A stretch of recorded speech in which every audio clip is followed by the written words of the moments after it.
క్రీస్తునందు ప్రియ దేవుని బిడ్డలందరికీ యేసుక్రీస్తు వారి అతి శ్రేష్టమైన నామములో వందనములు తెలియచేసుకుంటున్నాను.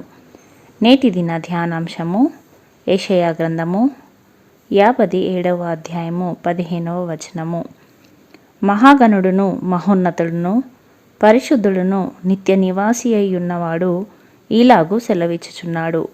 నేను మహోన్నతమైన పరిశుద్ధ స్థలములో నివసించువాడను. అయినను వినయము గల వారి ప్రాణమును ఉజ్జీవింపచేయుటకును నలిగిన వారి ప్రాణమును ఉజ్జీవింపచేయుటకును వినయము గల వారి యొద్దను దీన మనస్సు గల వారి యొద్దను నివసించుచున్నాను. ప్రియులారా, ఎవరో మన జీవితాన్ని నాశనము చేయబోతున్నారు. ఎవరో మన ఆశలను అడియాశలు చేయబోతున్నారు. ఎవరో ఏదో చేస్తున్నారు అంటూ మనలో అనేక మనుషులు వారి ఆలోచనలను బట్టి, క్రియలను బట్టి, ప్రవర్తనను బట్టి బహుగా భయపడిపోతూ ఉంటారు.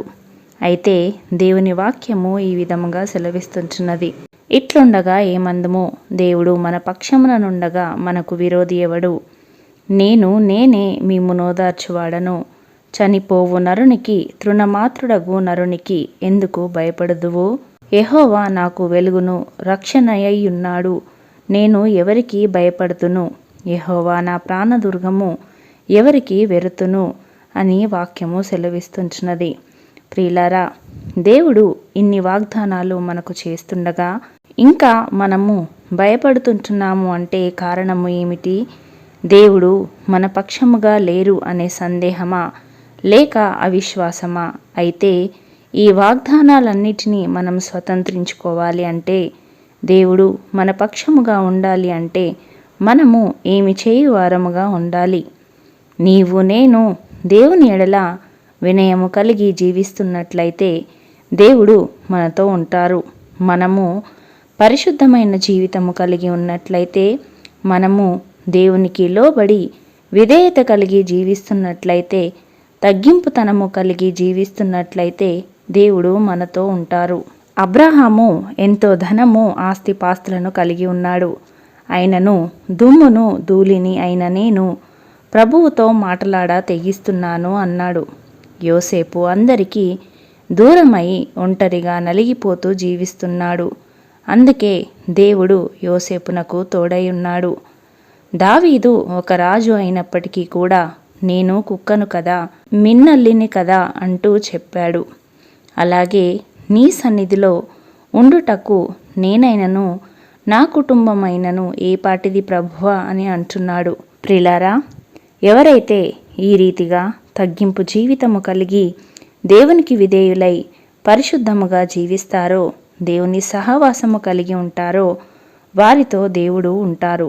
ఎప్పుడైతే వారితో దేవుడు ఉంటారో వారికి విరోధముగా ఏ ఆయుధము కూడా రూపింపబడలేదు, ఏ ఆలోచన నిలువదు. వారికి విరోధముగా కూడిన వారు వారి పక్షపు వారే అవుతారు. దేవుడే వారికి వెలుగుగాను ఆశ్రయదుర్గముగాను ఉంటారు.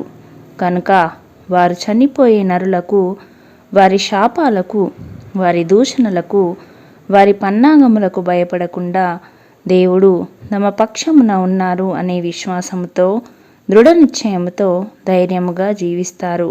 కాబట్టి నేడు దేవుడు నీతోనే మాట్లాడుతున్నాడు.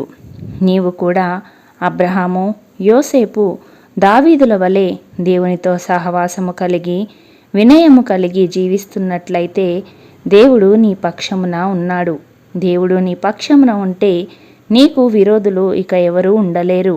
అంతేకాకుండా వారి మాటలను బట్టి కృంగిపోకుండా దేవుడే నిన్ను ఓదార్చి తన ప్రేమతో ఆదరించువారు. కాబట్టి అవిశ్వాసముతో, అవిధేయతతో దేవుని సహాయమును పోగొట్టుకొనకుండా దేవుడు నీ పక్షమున ఉంటే నీకు విరోధులు ఇక ఎవరు ఉండలేరు. అంతేకాకుండా వారి మాటలను బట్టి కృంగిపోకుండా దేవుడే నిన్ను ఓదార్చి తన ప్రేమతో ఆదరించువారు. కాబట్టి అవిశ్వాసముతో, అవిధేయతతో దేవుని సహాయమును పోగొట్టుకొనకుండా దేవుడు మన పక్షమున ఉన్నాడని గ్రహించి ధైర్యముగా జీవించుట నేర్చుకుందాము.